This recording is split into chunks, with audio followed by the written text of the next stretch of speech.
Okay, let's go.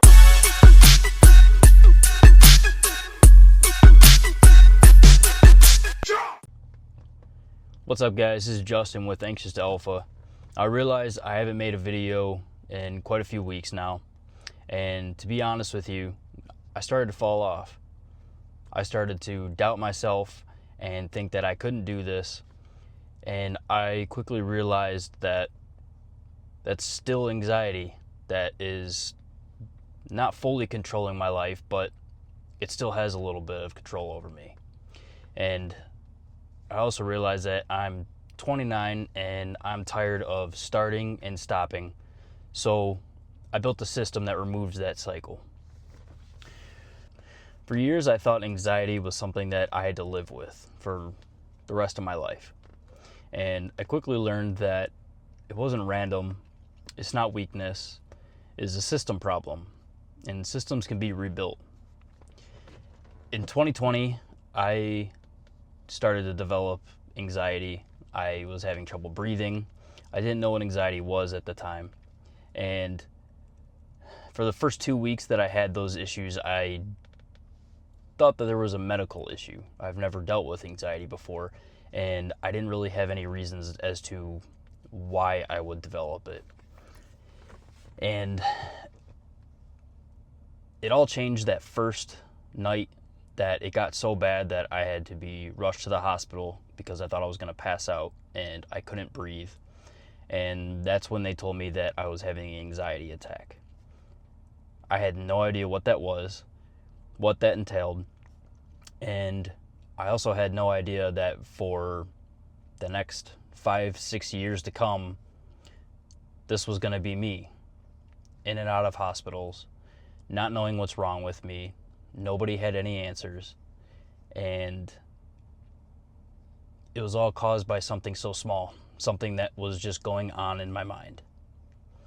And it caused me to overthink, not finish the things that I wanted to get done or succeed in life. And it got to the point where they turned into panic attacks, and then my life was put on hold for 2 weeks. I had constant panic attacks. I didn't sleep. I didn't eat for 3 days. In and out of the hospital, doctor's visits, therapist. Had no idea what was going on. And I thought that was the end for me. I thought that the rest of my life was going to be that, and that there was nobody that could help me. Little did I know that there were other people in my life that were dealing with the same thing. And I didn't realize that until I started to reach out and tell people about what was going on. I was out of work for those 2 weeks. I could not physically get out of bed. And it was just crazy to me that something like that could immobilize you. It could affect you physically so bad that you would think that there is something wrong physically, but it's all just in your head. And to this day, there is still no, at least in my case, no medical explanation why I went through this and continue to go through this. Granted, it is nowhere near as bad as it was at that time. They started me on SSRIs, generic for Zoloft, sertraline. At first, I really didn't want to go on medication. I tried other medication before, and it made me feel like a zombie. I couldn't focus.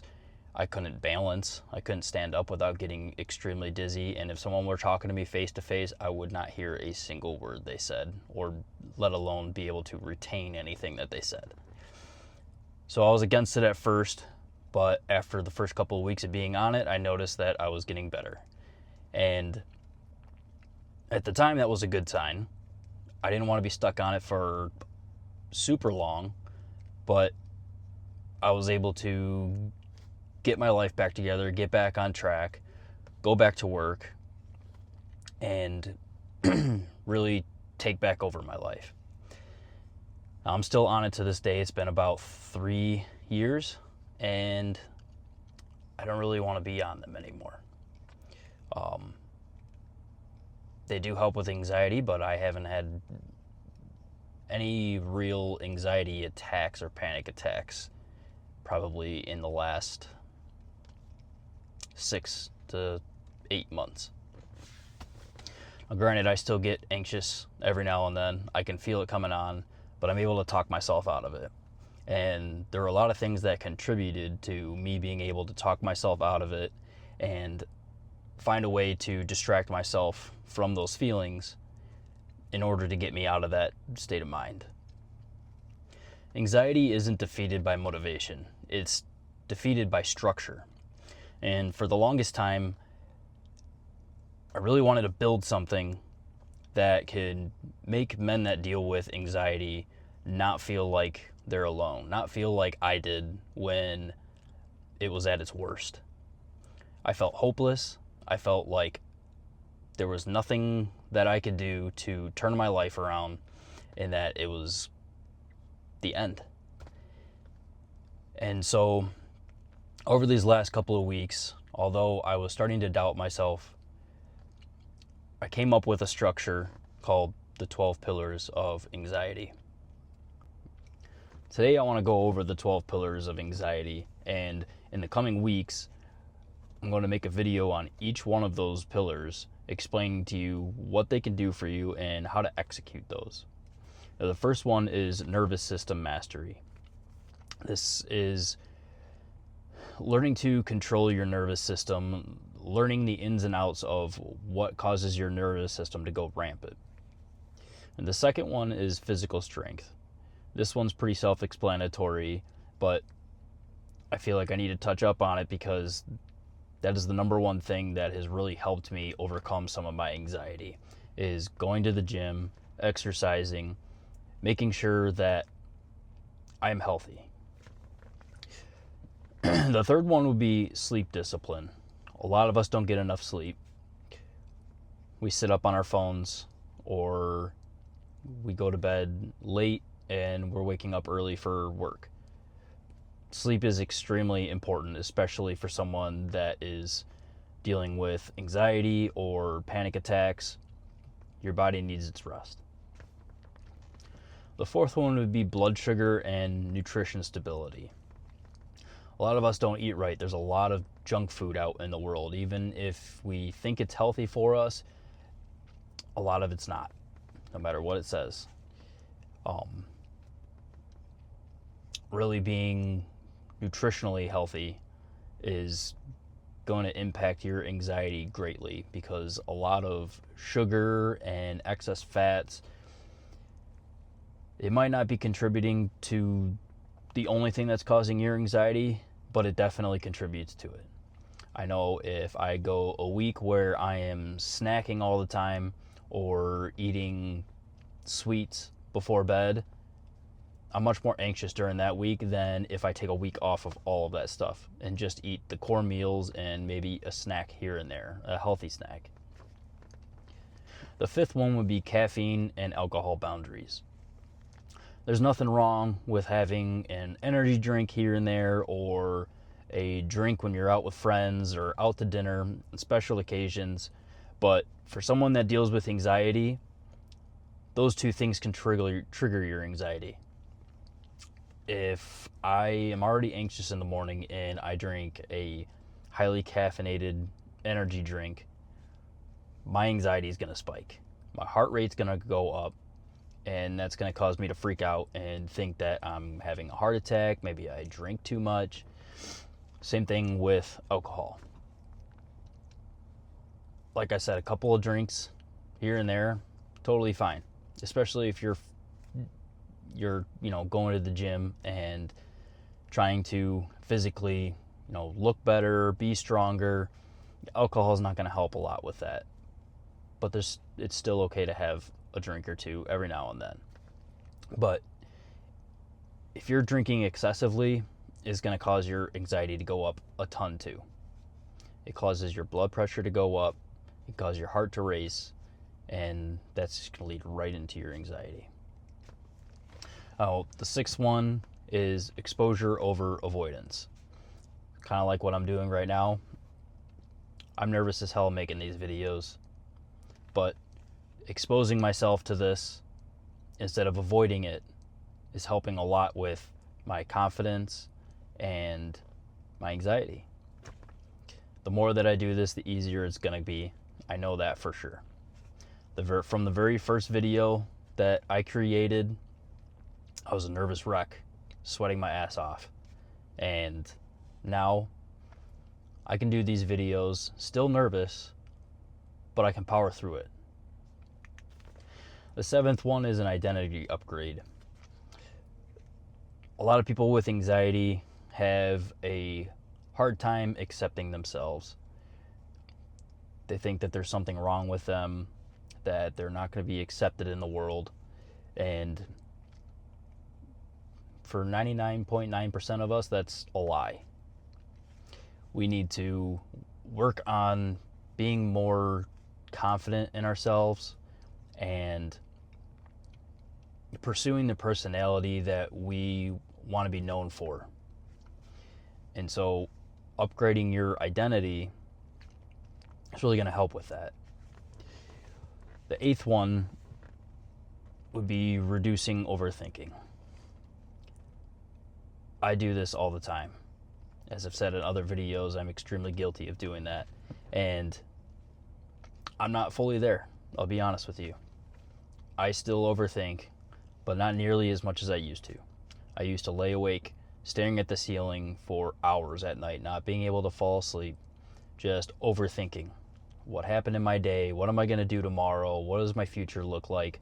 All of that stuff.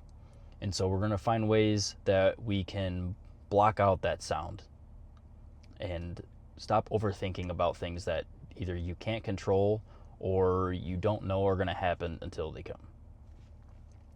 The 9th one would be brotherhood. You're always going to feel like you're alone unless you have a community of people that are dealing with the same thing that you're dealing with or are in the same boat, whether it be anxiety or upgrading your identity or pursuing more than just the average life. If you have a community of people that can push you, then really the sky's the limit. The 10th one is purpose and direction. If you're living without a purpose and you are just blindly walking through life, then your anxiety is not going to get any better because the uncertainty of what your life is going to be like just sets in. If you don't have any direction or a plan or a goal in life, then you don't really have anything that you're going to work towards. So if we can find something that you are passionate about or what you want to work on, finding a purpose in life is really going to distract you from the anxieties that you're dealing with.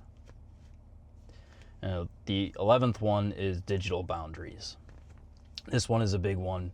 A lot of us scroll on our phones all day long or before bed or use it as a pastime. And that's not good because you're looking at all these other people's lives and they're out doing these extraordinary things and you're just sitting there watching them do it. Why not shut it off and find something that you can work towards so you could be the one doing those things? I caught myself doing that a lot. Every now and then I still do it. It makes you feel like you can never have those things. You don't know how they got there to get those things. You don't know if it's even true, especially with AI coming out now. There's a lot of videos that are really hard to tell that they're AI. We don't know if those videos are true, and if they are, we don't know how they got there or what things look like behind closed doors. So instead of scrolling on our phones and wishing that someday we can do those things, or even just watching like mindless videos that really don't serve any educational purpose or get you inspired to do things, that's just rotting our brains. So we need to come up with some kind of boundaries of how much time we spend on our phones. The last one is acceptance of uncertainty. This one really hits home for me because during the time that I was developing this anxiety and the panic attacks were getting worse, I also lost a lot of people in my life. So that naturally kind of builds a fear of death in people. And with dealing with anxiety, it makes it even worse because every little feeling that you have in your body immediately triggers the fight or flight in your body. It makes you think, what's wrong with me? There's got to be something wrong. Am I going to die? It sounds ridiculous, but that's the reality of having anxiety and not being able to accept uncertainty. So with being able to accept that uncertainty, you can begin to focus on other things that are important and not worrying about the unknown. I don't just make these videos to make them. I make them to show that if there's anybody out there that is feeling alone in this, you're not. I felt alone for the longest time until I reached out to people. And come to find out, there's a lot of men that deal with this, and nobody talks about that. So I'm building a curriculum. I want to build a brotherhood, and I want to build a system that allows men to take back their lives and not have to struggle with anxiety anymore. If you're ready to build yourself and not just manage yourself, subscribe and comment alpha if you're in. I'll see you guys in the next one.